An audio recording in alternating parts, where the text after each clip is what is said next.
मुबारक हो, खुशखबरी है आपके लिए। कशफ फाउंडेशन की तरफ से नई लोन स्कीम 2026 का आगाज हो चुका है। आप बगैर सूद आज ही 50,000 से 30 लाख रुपए तक कर्ज हासिल करें। महाना किस्त भी सिर्फ और सिर्फ 4700 रुपए है।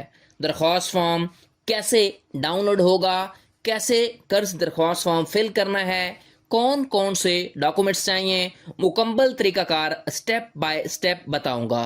तो इसलिए मेरा मशवरा है वीडियो को स्टेप बाय स्टेप देखें ताकि आपका कर्ज एक ही हफ्ते में मंजूर हो जाए। तो चलें शुरू करते हैं।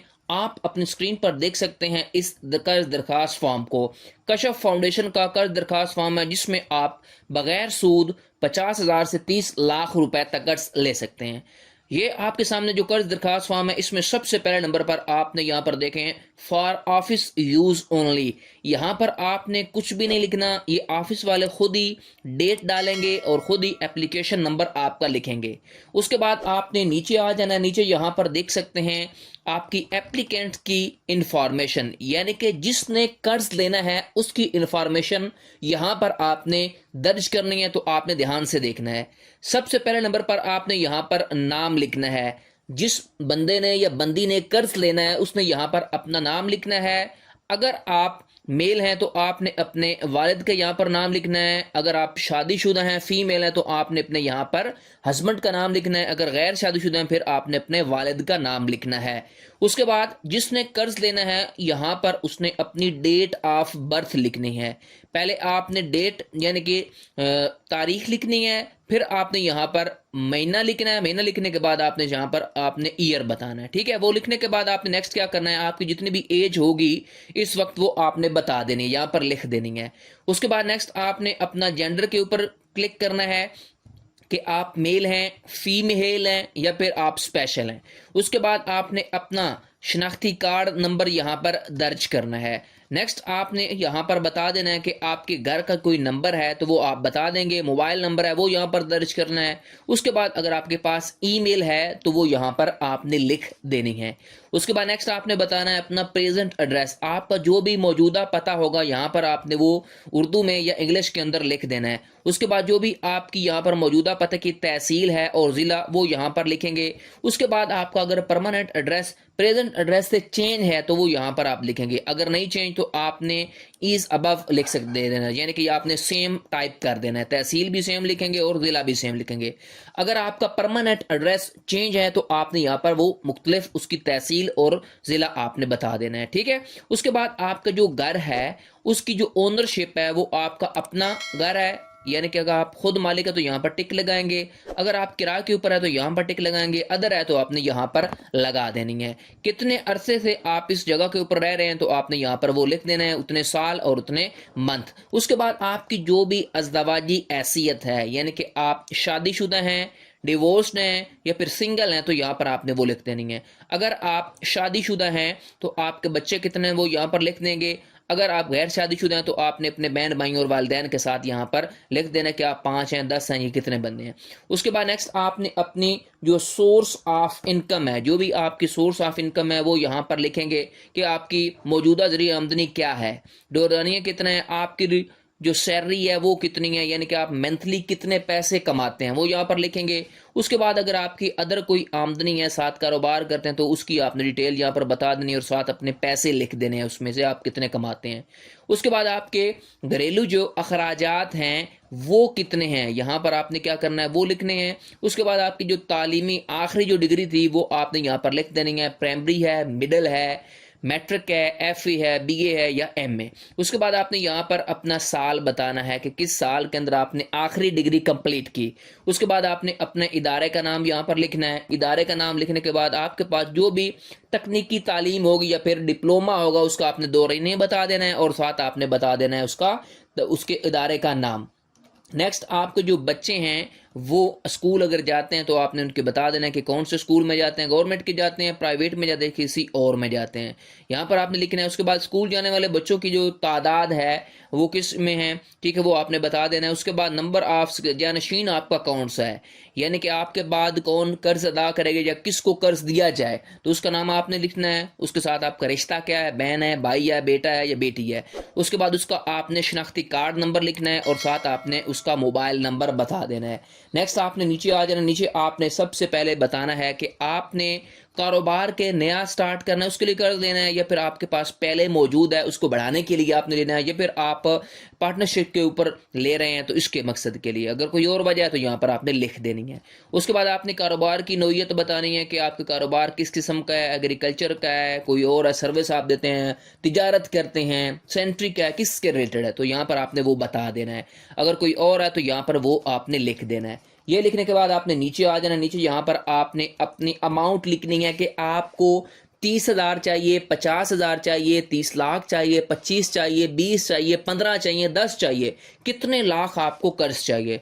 तो यहाँ पर आपने दरख्वास्त की वो रकम अमाउंट बता देनी है, कितना आपको कर्जा चाहिए, कितने सालों के लिए चाहिए, यहाँ पर आप वो मुद्दत लिख देंगे। उसके बाद आपने जो कर्जा लेना है उसका मकसद यहाँ पर लिख देना है कि किस मकसद के लिए आप ये कर्ज ले रहे हैं। उसके बाद आप किसी भी बैंक के, किसी भी फाउंडेशन के डिफॉल्टर तो नहीं है, अगर हैं तो आपने यस के ऊपर क्लिक करना है, नहीं है तो आपने नो के ऊपर क्लिक कर देना है, यहाँ पर लिख देना है। उसके बाद आपने क्या किसी और जो बैंक से या किसी फाउंडेशन से कर्ज लिया हुआ है तो आपने यस के ऊपर क्लिक करना है, अगर नहीं लिया हो तो आपने नो के ऊपर टिक लगा देनी है। उसके बाद नीचे आपने आ जाना है। नीचे आपने यहाँ पर बताना है क्या दरख्वास्तदार अपने कारोबार की इंश्योरेंस कराई है। जो आप कारोबार अगर आपने बना हुआ है तो उसकी आपने इंश्योरेंस कराई है तो आपने बता देनी है यस है या नो है। उसके बाद आपने सिक्योरिटी पर्पज के लिए 2 बंदों की गारंटी देनी है। 2 बंदों की गारंटी कौन सी देनी है, गारंटर नंबर 1 जो होगा उसका आपने नाम लिखना है, उसके वालिद का नाम लिखना है, उसके बाद आपने उसका शनाख्ती कार्ड नंबर लिखना है, उसकी डेट ऑफ बर्थ लिखनी है। ये लिखने के बाद आपने उसका प्रेजेंट ऑक्यूपेशन बताना है और उसकी मुलाजमत अगर है तो उसके ऊपर क्लिक करेंगे। अगर कारोबार भी है या फिर मुलाजमत है उसका यहाँ पर आपने एड्रेस लिख देना है। ये लिखने के बाद उसका फ़ोन नंबर आपने बताना है। नीचे आप उसकी कितनी आमदन है मंथली जो आपकी ज़मानत देगा वो लिखेंगे। अगर एनटीएन है तो वो आपने बता देना है। उसका जो आपकी ज़मानत दे रहा है उसका जो भी एड्रेस है मुस्तकिल या फिर आपका मौजूदा पता उसका वो आपने बता देना है, यहाँ पर मुकम्मल लिख देना है। उसके बाद नेक्स्ट जो है वो दूसरा गारंटर है। दूसरे गारंटर के यहाँ पर आपने क्या करने हैं, दूसरे गारंटर की सारी सेम जो ऊपर मैंने चीज़ें बताई हैं वो बताने के बाद आपने साथ सिग्नेचर कर देना है। जो भी आपका जामिन होगा ना, 2 जामिन आपने बेसिकली प्रोवाइड करने हैं इसमें कशफ फाउंडेशन के अंदर, और उनके आपने साथ फिर क्या करने हैं, सिग्नेचर करवा लेने हैं।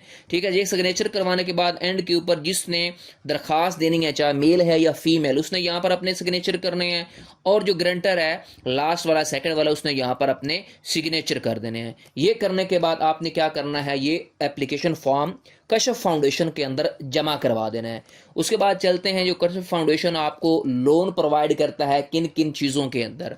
वो कशफ फाउंडेशन की मुख्तलिफ टाइप्स हैं कर्जा देने की। इसमें सबसे पहले नंबर पर जो है वो है कशफ का कारोबार कर्जा। उसके बाद कशफ स्कूल सरमाया यानी कि स्कूल बनाने के लिए उसकी तामीर के लिए आप कर्ज ले सकते हैं। अगर आपने इजी लोन लेना है डायरेक्ट जल्द अज जल्द 50,000 तक तो ये भी कर्ज है आपके पास। अगर आपके पास मवेशी हैं तो उसके लिए कर्ज ले सकते हैं, मरहबा लोन ले सकते हैं। उसके बाद को कशफ सहूलत कर्जा भी ले सकते हैं, जल्द अज जल्द मंजूर होने वाला एमरजेंसी लोन जिसे बोलते हैं। उसके बाद नेक्स्ट आएगा आपने घर की इम्प्रूवमेंट करनी है, घर लेना है, उसके लिए भी आप कर्ज ले सकते हैं कशफ फाउंडेशन से। सबसे पहले नंबर पर जो है वो है कशफ का कारोबार कर्जा। कशफ का कारोबार कर्जा के अंदर जो है वुमेन और मैन दोनों मिलकर इकट्ठा भी कर्जा ले सकते हैं, जिसमें आपको 1 से 1.5 साल के लिए कर्जा दिया जाएगा। आप फर्स्ट साइकिल में 45 से 60,000 ले सकते हैं, रिपीट के अंदर आप 45 से 2 लाख रुपए तक। इसी तरह अगर आप 18 मंथ के लिए लेते हैं तो आप 45,000 से 70,000 तक, और फिर आप 45,000 से 30 लाख रुपए तक कर्ज ले सकते हैं। ठीक है, तो उसके बाद नेक्स्ट आपके पास जो है वो है आपका स्पेसिफिक लोन है। आप इमरजेंसी लोन लेना चाहते हैं तो उसमें ये हमारे पास है 30 से 35,000 रुपए तक ले सकते हैं। नेक्स्ट हमारे पास जो है वो है हाउस की अगर आप इम्प्रूवमेंट करना चाहते हैं तो उसके लिए भी आप कर्जा ले सकते हैं, तकरीबन 1 साल के लिए, 1.5 साल के लिए, 2 के लिए, 3 के लिए। ठीक है। उसके बाद यहाँ पर देखें आपको जो कर्ज होगा हाउस की इंप्रूवमेंट के लिए वो आप 70,000 से 30 लाख रुपए तक कर्ज ले सकते हैं। ठीक है, ये मुख्तलिफ टाइप हैं। अगर आप इसके लिए अप्लाई करना चाहते हैं तो आपने ये वाला कर्ज दरख्वास्त फॉर्म जो है डाउनलोड करके, ठीक है, इसमें ऑनलाइन इसकी फिलिंग जिस तरह मैंने आपको बताई है ये फिलिंग करनी है। ये फिलिंग करके आपने कशफ फाउंडेशन में जमा करवा देना है। अब अगर दोस्तों का कुछ इशू होता है कि आप राब्ता नंबर कहाँ से लेंगे, तो आपने कशफ फाउंडेशन की ऑफिशियल वेबसाइट के ऊपर आना है। तो यहाँ पर देख सकते हैं कॉन्टैक्ट के ऊपर आपने क्लिक करना है। तो यहाँ पर आप अपनी लोकेशन के हिसाब से आपके सामने जो है वो कशफ की इदारों के सारे नंबर आ जाएंगे, कितनी दूर है, तो आप लोकेशन जहाँ से ढूंढ सकते हैं। ठीक है, ये थी मुकम्मल वीडियो आप किस तरह कशफ फाउंडेशन से जो कर्ज है 50,000 से 30 लाख रुपए तक ले सकते हैं। आपको वीडियो कैसी लगी मुझे कमेंट सेक्शन में बताएं। मजीद ऐसी वीडियोस के लिए मेरे channel loans and banking point को सब्सक्राइब कर लें, बेल आइकन को लाजमी प्रेस किया करें ताकि हर आने वाली इंटरेस्टिंग वीडियो आपको बर वक्त मिलती रहे। नेक्स्ट तक के लिए अल्लाह हाफिज़।